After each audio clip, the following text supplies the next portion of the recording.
Ah, j'ai cliqué, hein. Pour que ce soit... Oui, non, vas-y, clique.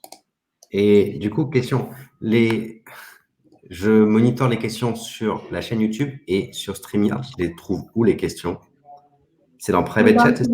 Mais non, pas sur StreamYard, sur YouTube et sur azurday.community, mais t'inquiète pas, je peux le faire. Je le fais et comme ça, t'as pas besoin de monitorer. Ok, moi je gère du coup les changements de slide et de vue parce qu'il y a du VS Code qui va passer. Parfait. Et comment je fais quand ça passe live? C'est quand ma montre il est 13h? Oui, enfin, non, c'est entre 13h et 13h01. De quoi? Entre 13h et 13h01. Et comment je le sais? Alors, moi, ce que je fais, en général, c'est que je regarde le YouTube. Et du coup, pendant les... Peut-être... je reste silencieuse à partir de 13h. Voilà, maintenant, je dirais qu'on arrête de parler. Tu te prépares et quand tu vois que sur YouTube, c'est bon. Et vous avez vu Le le raccoon? raccoon derrière, ouais. Il est là. Ouais.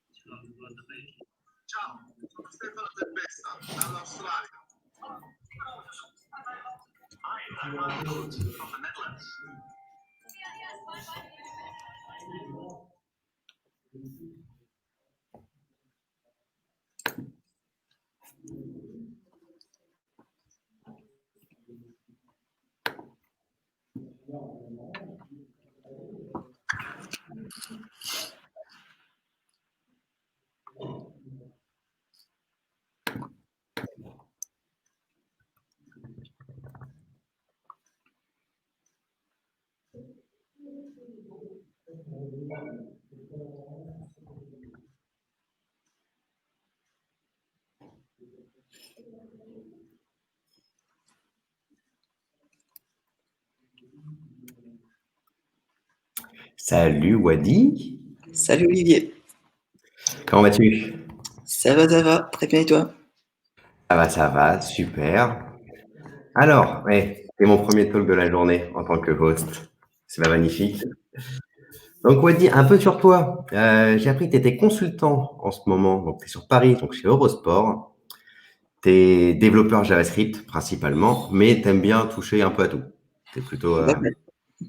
quelqu'un de polyvalent et tu participes pas mal dans des communautés, donc des communautés Angular et autres. Hein. Tu animes notamment le JS Rockstar Show comme communauté. On balancera le Twitter, je pense, dans le chat pour que les gens puissent voir. Mais aujourd'hui, tu es venu nous parler pas de JavaScript forcément, ni d'Angular, mais de comment construire un chatbot voix avec Alexa Cortana, et Cortana. C'est bien ça? Exactement. Super. Alors, vite fait, pour les gens qui nous suivent toujours, je vais rappeler, vous avez vu les petits slides des filets avant, mais je vous rappelle qu'il y a un jeu concours, vous pouvez gagner une Surface Go. Tu peux jouer aussi, Wally. Et vous pouvez vous abonner, du coup, vous avez vu les liens passer à la newsletter. On va en faire passer ces vidéos-là, de toute façon, du VSCD plus tard, et vous pouvez trouver d'autres contenus faits par l'équipe. Voilà, bah écoute, je te laisse enchaîner. Ça marche.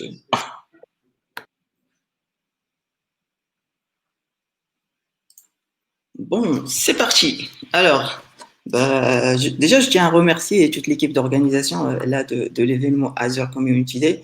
C'est vrai, ça fait toujours plaisir de participer à des événements organisés par la communauté et pour la communauté en fait. Je me présente rapidement, comme disait Olivier, je m'appelle Ouadi Ladiwi, je suis consultant IT, je travaille pour le compte d'une boîte parisienne qui s'appelle SWAT. Aujourd'hui, je suis en mission pour le compte d'Eurosport que vous connaissez forcément dans le domaine du sport et VOD, etc. Je travaille notamment et principalement sur tout ce qui est JavaScript, Node.js, du cloud, du Azure, du AWS, etc. Mais aujourd'hui, ma mission, ça va être de vous montrer par la pratique comment créer votre premier bot à base de voix, comment créer une application qui est capable de parler, d'écouter et de répondre à vos questions en fait, avec notamment du Azure Function. Et finalement, on verra comment interfacer le bot que vous venez de créer avec l'assistant Office 365 Microsoft Cortana notamment.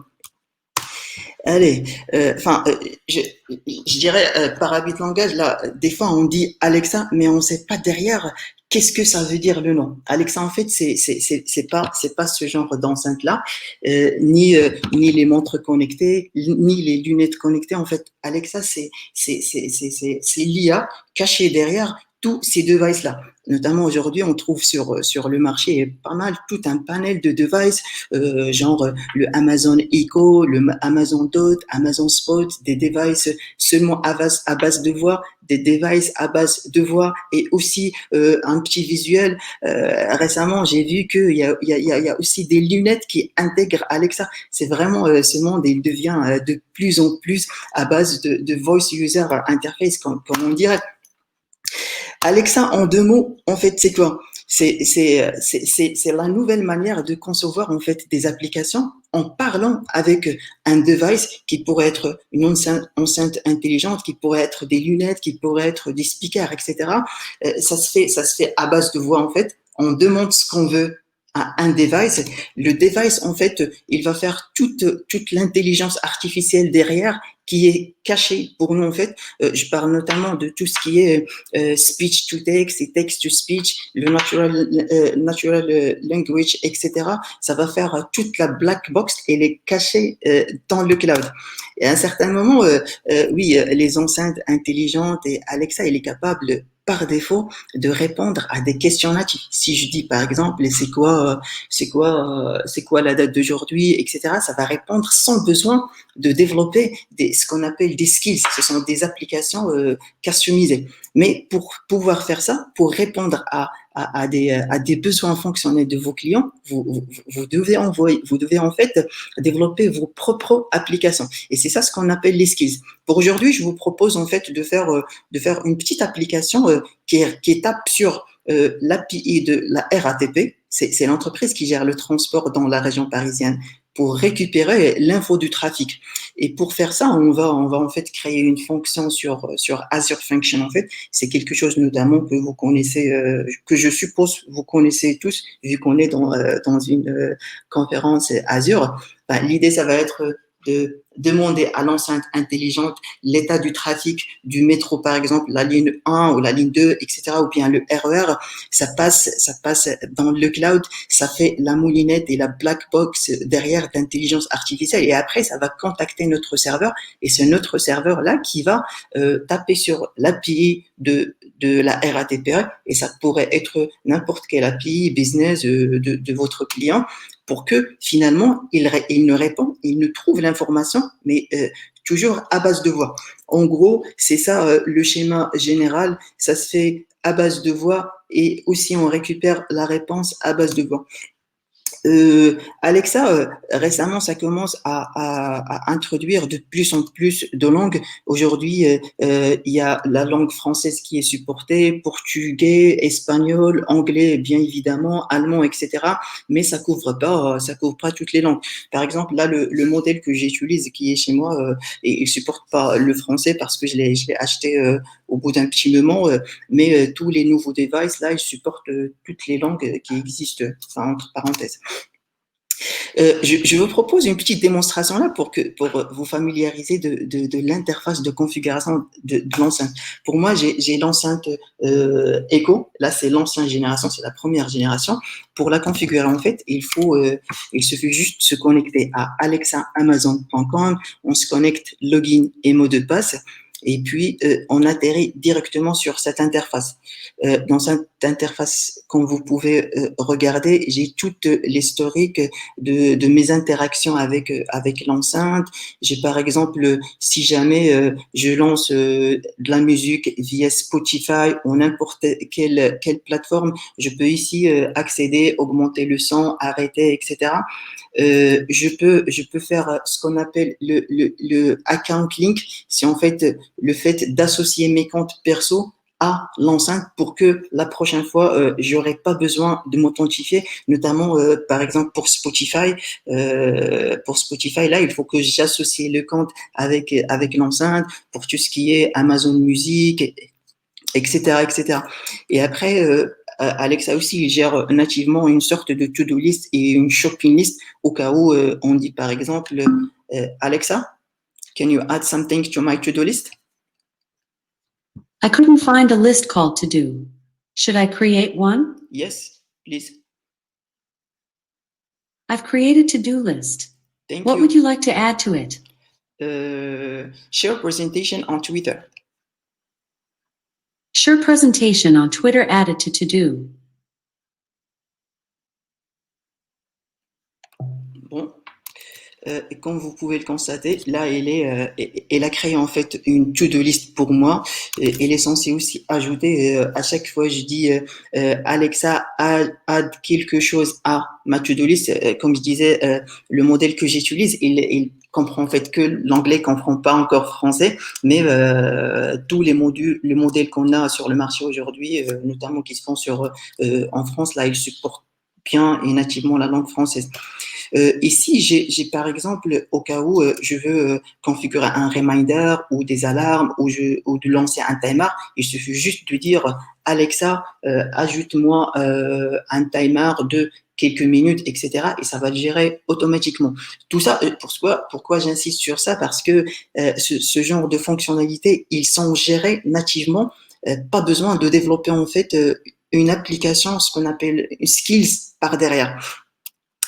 Il y a enfin plein de trucs, il y a les contacts, il y a ici, ça, on commence à toucher les choses très importantes. Ici, c'est les skills. C'est pour en fait ajouter d'autres fonctionnalités hors les fonctionnalités natives à votre enceinte. Et vous trouvez, c'est une sorte en fait de marketplace comme le Google Play, etc. Vous trouvez tout ce que vous cherchez en fait. Il y a plusieurs catégories. Il suffit juste de faire une petite recherche et vous trouvez ce que vous souhaitez. Il y a aussi un menu pour configurer la Smart Homes, etc., etc. Bon, on s'arrête là et on continue. Alexa, sous le capot, comment ça marche en fait? Comme je disais tout à l'heure, l'interaction, ça se fait à base de voix. Et ce pattern, en fait, aujourd'hui, on l'appelle le Voice User Interface. Avant, on avait des applications lourdes. Après, on évolue petit à petit pour avoir des applications web et aussi des applications mobiles, etc., etc. Aujourd'hui, on parle de Voice User Interface. C'est des interfaces utilisateurs à base de voix. Pas la peine de sortir le clavier, la souris, etc. Il faut juste dire ce que vous voulez et par magie, il y a des enceintes, un matériel aujourd'hui qui est capable de répondre à nos besoins. Lorsque, par exemple, tout à l'heure, je demandais à Amazon, à l'enceinte Echo, en fait, d'ajouter quelque chose dans ma to-do list, forcément, ça passait par une moulinette sur le cloud. C'est ce que j'appelle toujours, c'est la black box que nous, on connaît pas encore. En tant que développeur, on connaît pas en fait derrière qu'est-ce qui est caché, mais ce qui est sûr et certain, c'est que ça facilite vachement la vie et on casse pas en fait la tête à configurer les modèles d'intelligence artificielle, de NLP, etc. Du coup, ma commande, ça passait par le cloud. Dans le cloud, on fait en fait tout ce qui est traitement automatique du langage naturel parce que je peux m'exprimer de plusieurs façons. Il y a plusieurs façons de dire bonjour. Je peux dire, par exemple, Alexa, est-ce que vous pouvez m'ajouter telle action dans ma to-do list? Ou bien je peux dire, Alexa, ajoute-moi quelque chose dans ma to-do list. Elle est capable aujourd'hui de me dire, OK, je vais l'ajouter sur votre to-do list, mais vous voulez ajouter quoi exactement? Enfin, c'est ça l'aspect automatique et langage naturel humain, en fait. Après, il y a tout ce qui est aussi reconnaissance vocale. Il y a le text-to-speech et le speech-to-text parce que, notamment lorsqu'on va commencer et démarrer la partie code, lorsque l'utilisateur il va dire la commande à base de voix, à un certain moment, elle va se transformer en texte pour que dans notre code, on sera capable de lire et de comprendre en fait qu'est-ce qu'il a dit exactement. Et à un certain moment, ça devrait taper sur votre serveur, votre application pour faire votre traitement métier.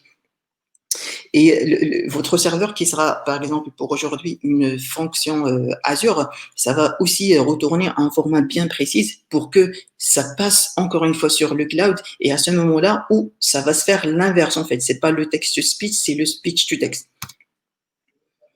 Ce qu'il faut savoir pour développer votre skills. en fait, tout commence une fois vous dites le terme Alexa. Parce que là, mon enceinte, elle est juste à côté de moi.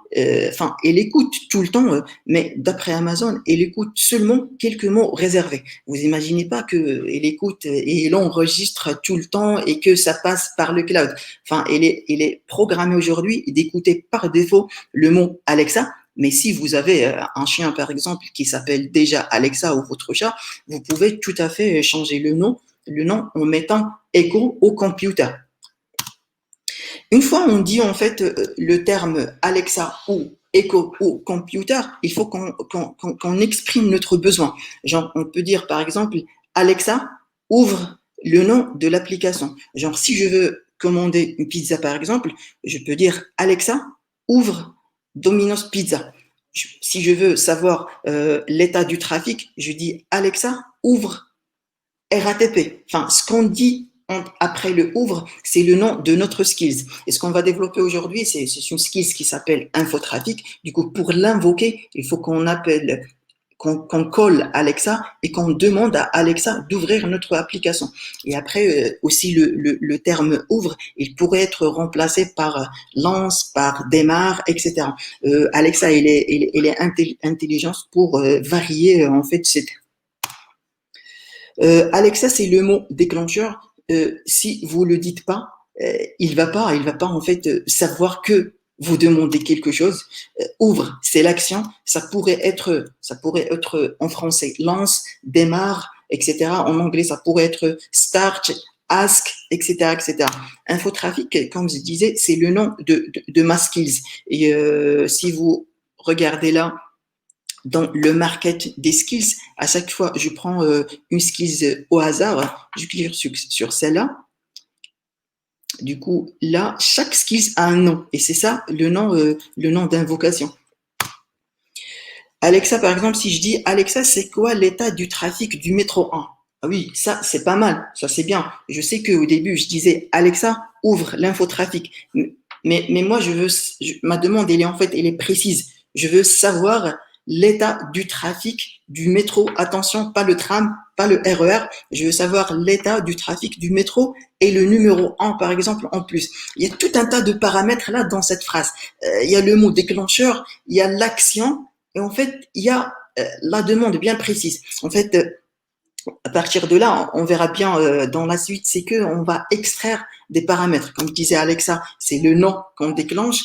Et c'est quoi l'état du trafic? C'est les phrases, ce qu'on appelle les phrases d'apprentissage. Genre, si vous développez par exemple une application, je prends un exemple au pif, une application qui retourne l'état du trafic, il faut au début donner quelques phrases d'apprentissage pour que votre application, votre skills sera capable au moins au début de savoir les formules qui pourraient être utilisées par vos clients. Genre, c'est quoi l'état du trafic? Est-ce que vous pouvez me dire l'état du trafic, trafic, etc.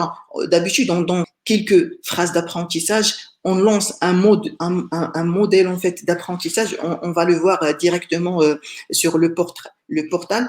On lance en fait un modèle et après Amazon il sera capable de varier les phrases. Genre si je dis parmi mes phrases d'apprentissage, je mets des valeurs en dur. C'est quoi l'état du trafic? Après, vous pouvez imaginer que je pourrais, c'est tout à fait normal de dire Alexa, s'il vous plaît, est-ce que vous pouvez me dire Enfin, ce que je voulais dire par ça, c'est que Alexa, ils sont sur le cloud, ils sont intelligents pour varier légèrement les phrases.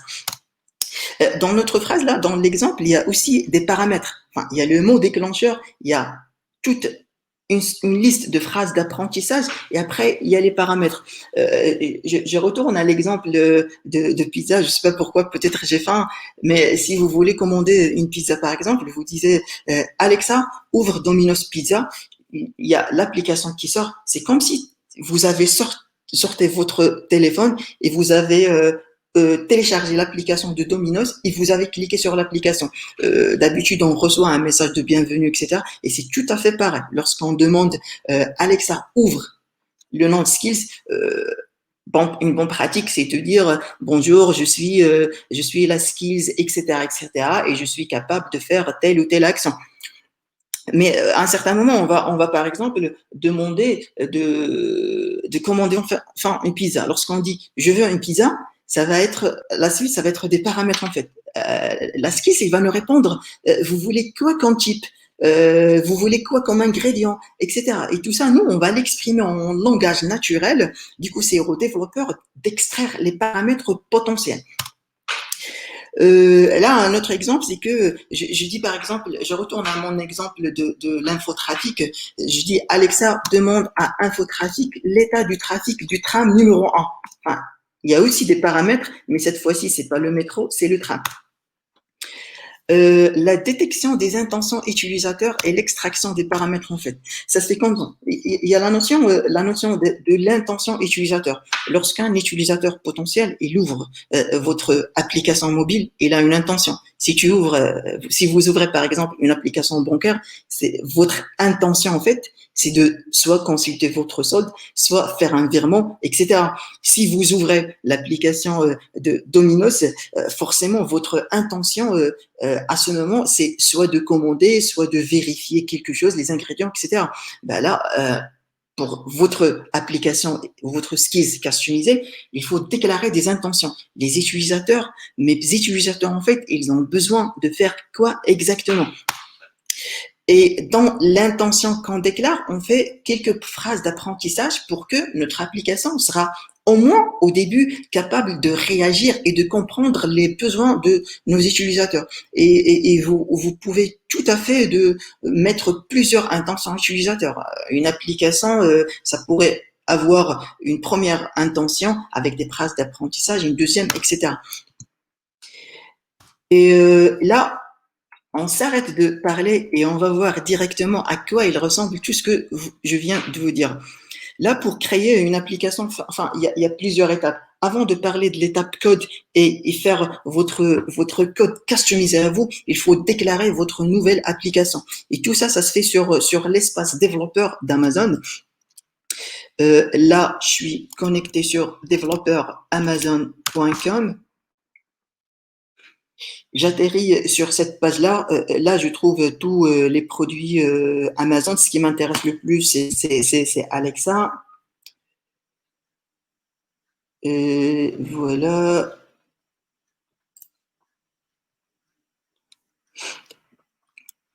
Il faut que je trouve mes skills.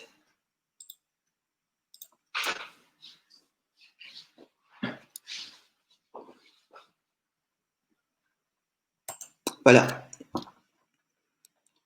Voilà, il faut que je me connecte.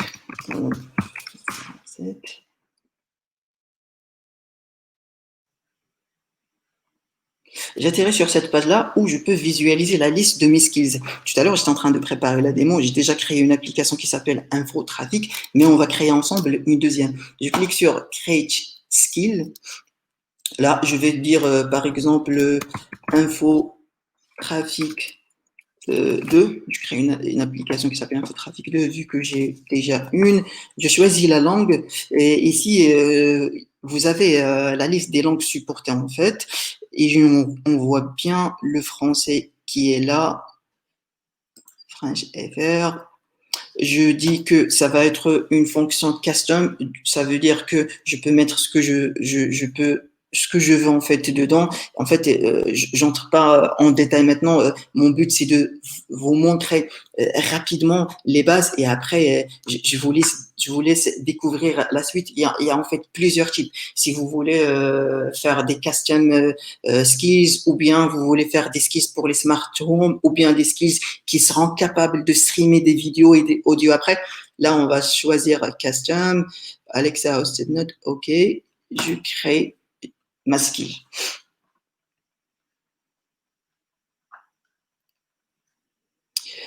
Je me base sur une template et le Word. Ça prend quelques secondes.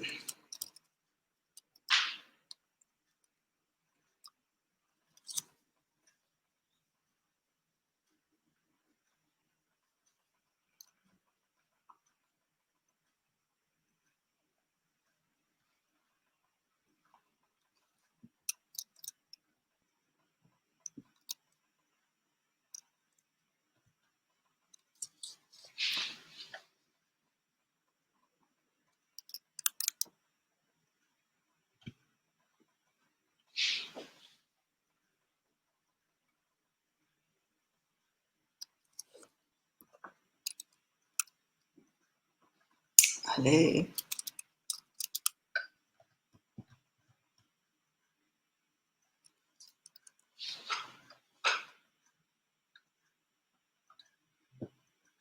Allez, on continue la présentation en attendant que la création de la skills. Et après, ce qu'on va faire, ce que je vous propose de faire par la suite, en fait, c'est d'attacher la fonction, la skills, en fait, qu'on a créée à une fonction lambda qu'on va l'héberger sur Azure. Je suppose que vous connaissez tous Azure. Mon objectif aujourd'hui, c'est pas de creuser Azure, mais c'est de faire vraiment un exemple basique qui illustre le propos. Je vois que la skills a été créée. Vous atterrez par défaut dans cette interface qui ressemble à ça. Il y a tout un tas d'informations, mais ce qui nous intéresse le plus tout au début, c'est le invocation name. Invocation name, c'est le nom d'invocation. C'est le nom qui vient après. Alexa, ouvre. Alexa, lance le nom de ma skills. Là, je switch à la skills que j'ai créée tout à l'heure. Par exemple, j'ai mis dans le invocation name, j'ai mis infotraffic. Comme ça, je serai capable de dire Alexa, open infotraffic. Ou je dis Alexa, ouvre infotraffic. Le nom, en fait, là, c'est très important. Il faut bien le choisir, etc. Après, il y a le interaction model. Dans le modèle d'interaction, il y a ce que je viens de dire, les intentions utilisateurs. Allez, réfléchissons ensemble. J'ai une application qui s'appelle Infotraffic. C'est quoi l'intention de mes utilisateurs? Mes utilisateurs, lorsqu'ils accèdent à mon application, ils veulent en fait faire quoi exactement? Par exemple, là, j'ai mis, une fois les utilisateurs ils accèdent, ils veulent en fait savoir l'état du trafic, du tram, du métro, etc., etc.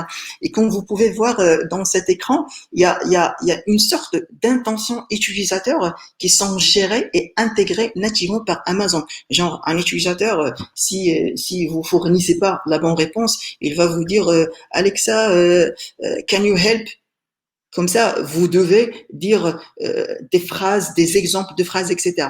Là, on ne regarde pas les exemples par défaut, on va regarder l'intention utilisateur que je viens de créer. Et pour créer une intention utilisateur, en fait, c'est simple. Il suffit de cliquer sur Add Intent. Vous appelez, par exemple, l'intention quand vous voulez. Là, pour l'exemple, je choisis Get Info Traffic. Je mets test. Infotraffic test, je crée mon custom intent et là c'est bon, on sait que mon application elle sera capable de gérer les utilisateurs qui ouvrent l'application justement pour savoir l'état du trafic. Là, il me faut quelques phrases d'apprentissage. Mes utilisateurs, ils vont dire quoi exactement pour réagir avec mon application? Et je dirais, par exemple, ils pourront dire c'est quoi l'état du trafic du métro métro numéro 2, par exemple. Mais là, c'est pas complet. C'est vrai, ça, c'est un bon exemple, mais c'est pas complet. Là, dans cette phrase-là, il y a deux paramètres, en fait. Il y a métro et il y a le numéro du métro. Le métro, ça pourrait être soit métro, soit RER, soit tram. Du coup, pour ça, il faut déclarer ce qu'on appelle des slots. Des slots, on dit, voici la phrase d'apprentissage, mais là-dedans, il y a en fait des paramètres. Genre, j'appelle ça, par exemple, transport type. Transport type. Je clique sur Add slot. Et là, pour le numéro, aussi, ça va être en line number, par exemple. Je clique sur Create slot. Et puis, je clique sur Entrée. Ça fait un bon point d'entrée. Du coup, je répète, les utilisateurs qui ouvrent mon application, ils auront en fait l'intention de récupérer l'état du trafic. Et ils pourront dire des phrases, par exemple, c'est quoi l'état du trafic? Est-ce que vous pouvez me dire l'état du trafic? Et comment le RER A, par exemple, etc., etc. Là, c'est pas fini. Là, les deux slots qu'on a, les deux paramètres qu'on a déclarés en fait dans la phrase, il faut qu'on déclare, qu'on déclare un type. Ils vont contenir quoi exactement comme valeur?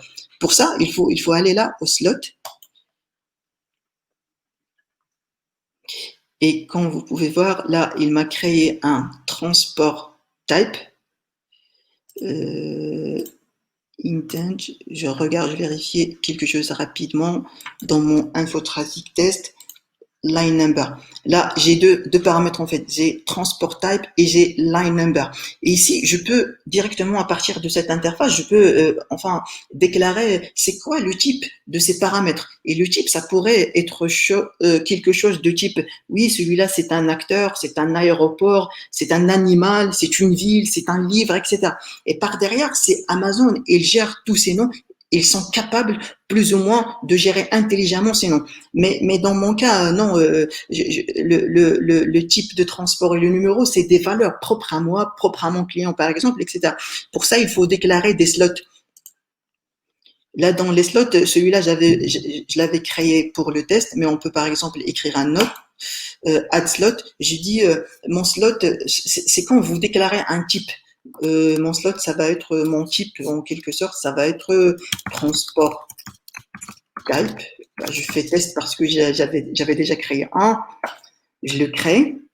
Et là, je précise les valeurs possibles. On disait ça, c'est le transport type. Ça pourrait être métro, ça pourrait être RER et ça pourrait être tram. C'est ça ce qu'on gère pour le moment.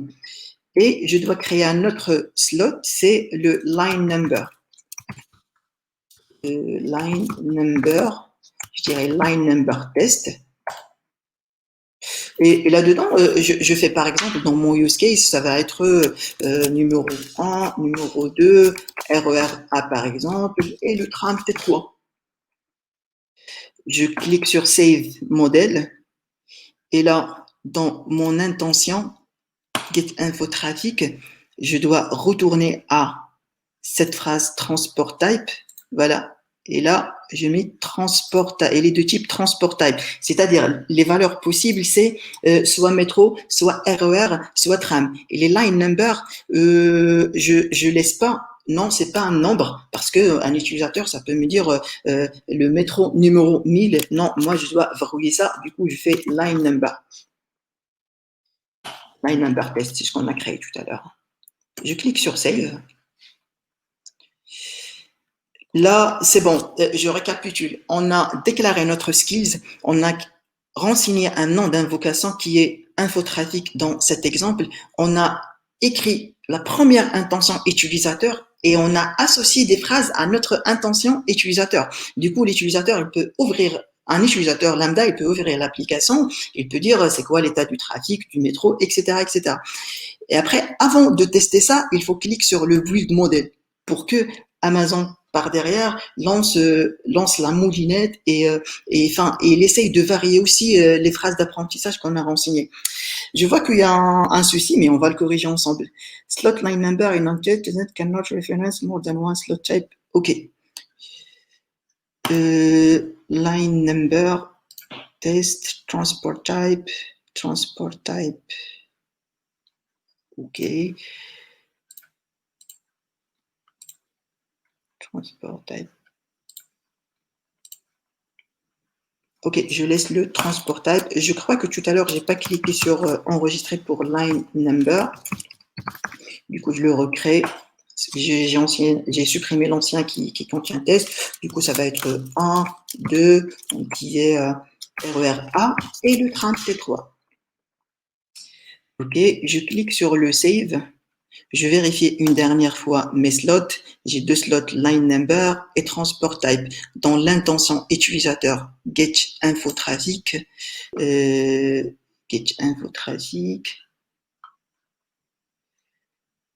allons-y, on regarde celle-là. Transport type et les deux types transport type, line number et les deux types line number.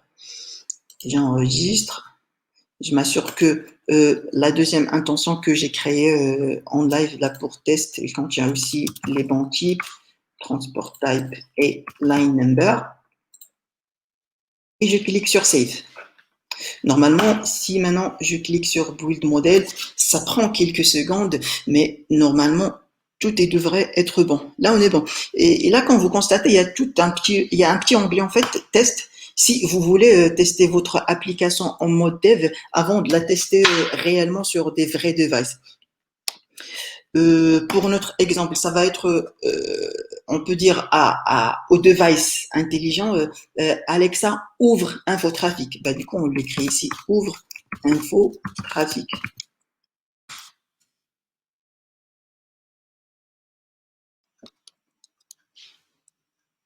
Bienvenue dans la skin Infotrafic. Comment je peux vous aider?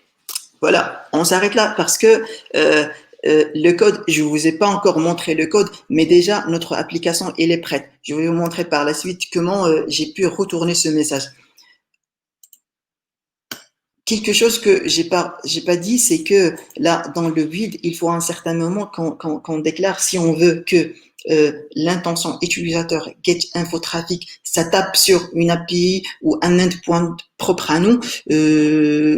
Ici dans le endpoint, soit on peut interfacer notre skills avec une fonction lambda. Je vous laisse imaginer l'intégration avec une fonction lambda, c'est plus facile vu que c'est le produit de la même maison, ou bien tout simplement un endpoint à condition qu'il soit accessible avec du HTTPS. Pour l'exemple là, j'avais créé une fonction lambda, je vais vous la montrer et je l'ai déployée sur Azure et voici son URL. Et c'est ma fonction lambda qui a répondu avec le message de tout à l'heure.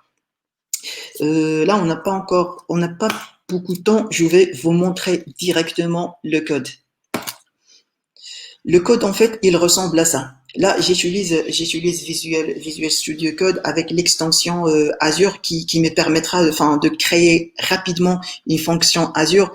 Celle-ci, c'est une fonction basique qui ne contient pas vraiment grand-chose. Là, dans mon index, tout en bas, là, ici, j'ai mon handler, là, qui reçoit ma requête. Du coup, à chaque fois, je dis à ma skills, Alexa, ouvre infotrafic, ça va atterrir ici. Et c'est là où nous, on doit catcher la réponse d'AWS et faire le nécessaire. Enfin, je dis par ça, taper sur une API externe, agréger les données, les transformer et répondre à Amazon avec un format bien précis. Et pour le format bien précis, j'utilise le SDK. Il est à jour en fait.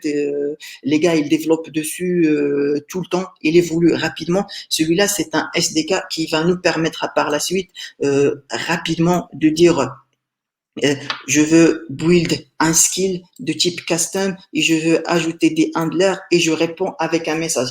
Enfin, la réponse compréhensible par Amazon, Alexa, en fait, c'est un JSON qui est lent comme ça, mais avec le SDK, ça peut nous raccourcir ça. Je vous montre cet exemple et après, je vais le partager sur GitHub au cas où vous avez des questions bien précises. Il n'y a pas de souci, je suis là. Cet exemple-là, qu'est-ce qu'il fait? Si on accède en type, je renseigne une query param, je vais juste dire hello world. Sinon, avec le SDK que je viens de mentionner, le SDK officiel de Alexa, je déclare une skills et là, j'ajoute des handlers. Ce qu'on appelle ici les handlers, c'est que lorsque l'utilisateur lance l'application, je dois lancer un bout de code. Lorsque l'utilisateur il demande de l'aide, je dois lancer un autre bout de code. Lorsque l'utilisateur il dit OK, c'est bon, infotrafic annule ce que vous êtes en train de faire. Là, il y a un bout de code à exécuter. Enfin, il y a toute une sorte de pour telle action, il y a tel code à s'exécuter. Et je vais vous montrer par exemple le launch request handler.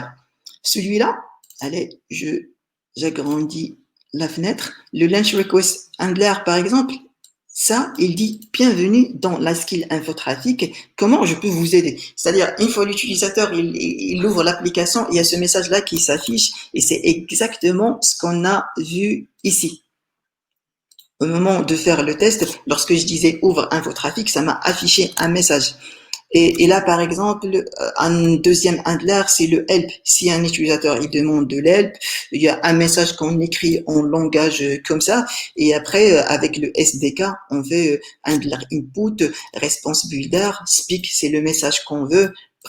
Enfin, le SDK, il est vraiment énorme, il est large, ça gère pas mal de choses, ça gère aussi le paiement à base de voix, ça gère l'authentification. Là, j'essaye de faire des exemples basiques et je vous invite à aller creuser en détail.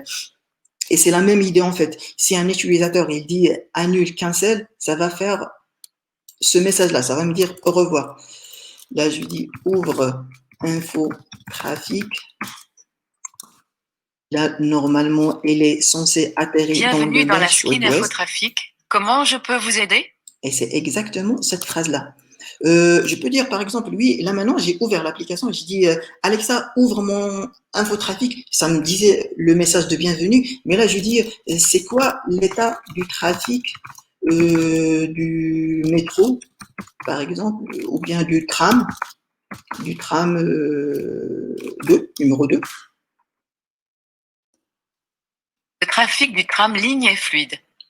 Oui, il y a une petite cookie tram ligne. Il n'a pas récupéré le paramètre, mais l'idée, elle est simple. À un certain moment ici, dans mon handler, juste à côté du launch handler, help handler, etc., j'avais déclaré un handler qui s'appelle get info traffic.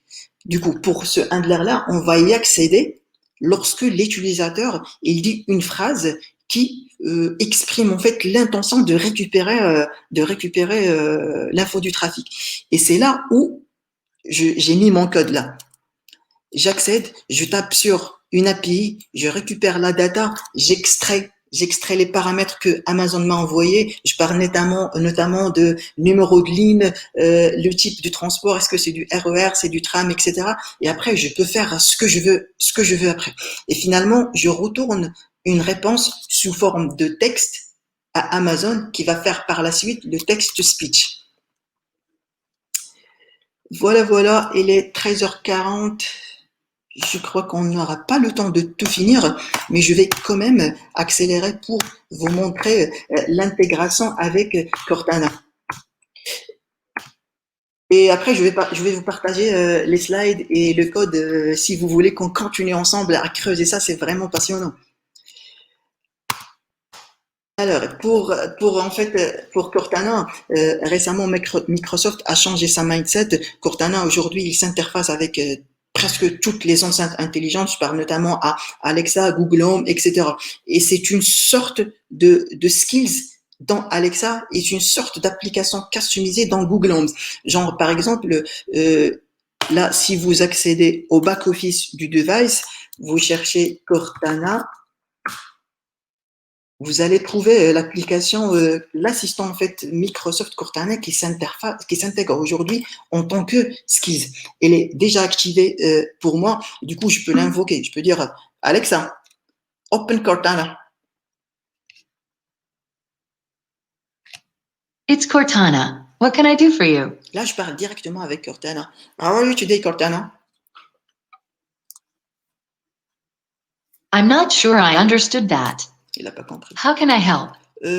What's new on my to-do list? All right. You've got one item on your to-do list. Share presentation on Twitter. Là, What else can I help you with? Thank you. Là, par exemple, je demandais à Cortana qu'est-ce que j'ai dans ma to-do list. Là, il va, je vous laisse imaginer, il s'interface en fait nativement avec toute la suite Office. Là, il tape sur mes tasks, il récupère la liste que j'ai dans mes tasks et il va aussi me dire est-ce que vous voulez que je supprime, est-ce que vous voulez que j'ajoute, est-ce que vous voulez que je modifie, etc. Et je peux tout à fait demander à Cortana à travers Alexa de checker par exemple mes emails Outlook, d'ajouter un événement dans le calendrier, de démarrer un appel Skype, etc. C'est vraiment passionnant et je trouve que Microsoft il a bien fait de l'intégrer directement avec Alexa, comme ça on peut tirer du maximum du potentiel de Cortana. Là par exemple la matinée avant de démarrer le travail, je demande à Cortana j'ai quoi comme mes emails, il va me faire un flash briefing des emails, il va me dire que pas 3 emails non lus, etc. Je peux transformer directement un email à une task sur le to-do list et ça va se faire par magie. J'espère que vous allez aimer cette présentation et que ça vous donne envie en fait d'aller creuser. C'est vraiment quelque chose de très très très très passionnant et on peut faire tout ce qu'on imagine en fait. Il n'y a pas de limite. Seule limite en fait, c'est l'imagination. Je vais vous partager le code et j'espère que ça va vous aider à découvrir ce monde merveilleux. Ben voilà. Il est 13h44. Hello. Salut. Merci beaucoup, Wadi, pour cette présentation. Je t'en prie. Les gens qui ont des questions, allez-y, vous pouvez les poser. Moi, j'en ai une en attendant. Yep. Je la retrouve. Question. J'ai vu que tu avais donc utilisé le Azure Functions en JavaScript en utilisant donc le SDK qui s'appelle Ask SDK Core, tout le genre, pour s'interfacer avec Alexa. Ouais. Mais les Azure Functions, aujourd'hui, on peut les faire dans différents langages. Je voulais savoir s'il y avait des SDK aussi, si jamais je veux faire une Azure Functions en .NET ou un autre langage qui est supporté. Tout à fait. En fait, comme tu disais, Olivier, avec Azure, on peut faire pas que du JavaScript, aussi d'autres langages, et aussi avec le SDK. Aujourd'hui, le SDK, il est fait par l'équipe d'Amazon.